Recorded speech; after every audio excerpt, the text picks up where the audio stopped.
Assalamualaikum warahmatullahi wabarakatuh. Perkenalkan, nama saya Rafawilda Merananda, NPM 2541104, kelas manajemen 25 CX. Di sini saya akan mengerjakan tugas video pengantar ilmu ekonomi mikro, yaitu berjudulnya elastisitas dan aplikasinya. Dalam mata kuliah pengantar ekonomi mikro, salah satu konsep penting yang sering digunakan untuk menganalisis perilaku konsumen dan produsen adalah elastisitas. Elastisitas digunakan untuk melihat beberapa peka atau responsif jumlah barang dan jasa yang diminta atau ditawarkan terhadap perubahan faktor-faktor tertentu, terutama perubahan harga. Konsep ini sangat penting karena tidak semua barang dan jasa memberikan respon yang sama ketika terjadi perubahan harga atau pendapatan. Pengertian elastisitas. Secara sederhana, elastisitas adalah ukuran yang menunjukkan persentase perubahan suatu variabel akibat persentase perubahan variabel lainnya. Dalam ekonomi mikro, elastisitas paling sering digunakan untuk mengatur seberapa besar perubahan jumlah permintaan atau penawaran sebagai akibat dari perubahan harga, pendapatan, atau harga barang lain.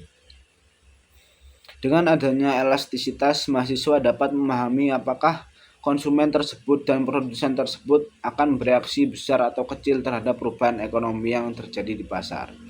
Jenis-jenis elastisitas. Yang pertama ada elastisitas permintaan terhadap harga. Elastisitas harga permintaan menunjukkan tingkat kepekaan jumlah barang yang diminta terhadap perubahan harga barang tersebut. Jika perubahan harga kecil menyebabkan perubahan jumlah permintaan yang besar, maka permintaan bersifat elastis. Jika perubahan harga besar hanya menyebabkan perubahan kecil pada jumlah permintaan, maka permintaan bersifat inelastis. Contohnya, barang kebutuhan pokok seperti beras cenderung memiliki permintaan yang inelastis, karena meskipun harga naik, konsumen tetap membelinya. Terus yang kedua, harga elastisitas penawaran terhadap harga. Elastisitas penawaran mengukur seberapa besar perubahan barang dan yang ditawarkan produsen akibat perubahan harga. Perubahan elastis berarti produsen mudah menambahkan atau mengurangi jumlah produksi. Penawaran elastis berarti produsen sulit menyesuaikan jumlah produksi dalam jangka pendek. Sebagai contohnya ada penawaran hasil pertanian cenderung inelastis dalam jangka pendek karena membutuhkan waktu untuk proses produksi. Yang ketiga ada elastisitas pendapatan. Elastisitas pendapatan menunjukkan beberapa akibat perubahan pendapatan konsumen. Barang normal memiliki elastisitas pendapatan positif. Barang inferior memiliki elastisitas pendapatan negatif. Contohnya, ketika pendapatan meningkat, permintaan barang mewah seperti gadget atau HP yang bisa disebut itu terbaru biasanya meningkat lebih besar. Yang keempat ada elastisitas silang. Elastisitas silang mengukur perubahan jumlah permintaan suatu barang akibat perubahan harga yang lain.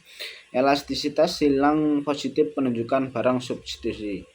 Elastisitas saling negatif menunjukkan barang komplementer. Contohnya, jika harga kopi naik dan permintaan teh meningkat, maka kopi dan teh merupakan barang substitusi. Aplikasi tersebut elastisitas dalam kehidupan ekonomi. Konsep elastisitas tidak hanya bersifat teori, tetapi juga memiliki banyak aplikasi dalam kehidupan ekonomi sehari-hari. Antara lainnya adalah penentuan harga dan oleh produsen. Produsen dapat menggunakan elastisitas untuk menentukan strategi harga. Jika permintaan barang elastis, kenaikan harga justru dapat menurunkan pendapatan, dan sebaliknya. Jika permintaan inelastis, kenaikan harga dapat meningkat pendapatan total. Kebijakan pajak pemerintah, maka pemerintah cenderung mengenakan pajak pada barang yang permintaannya inelastis, seperti rokok atau bahan bakar, karena konsumsi barang tersebut tidak mudah untuk meskipun harganya naik. Perencanaan produksi. Dengan mengetahui elastis penawaran, produsen dapat memperkirakan kemampuan mereka dalam menyesuaikan jumlah produksi saat terjadi perubahan harga pasar. Analisis perubahan pendapat masyarakat. Elastis pendapatan membantu menganalisis perubahan pola konsumsi masyarakat ketika pendapatan naik atau turun. Terus yang lain ada kesimpulan. Kesimpulannya adalah elastisitas merupakan konsep penting dalam mata kuliah pengantar ekonomi mikro karena membantu menjelaskan seberapa besar respon konsumen pada produsen terhadap perubahan ekonomi. Dengan memahami elastisitas dan aplikasinya, mahasiswa dapat menganalisis keputusan ekonomi secara lebih rasional, baik dan konteks pasar, kebijakan pemerintah maupun kehidupan sehari-hari. Sekian dari saya. Wassalamualaikum warahmatullahi wabarakatuh.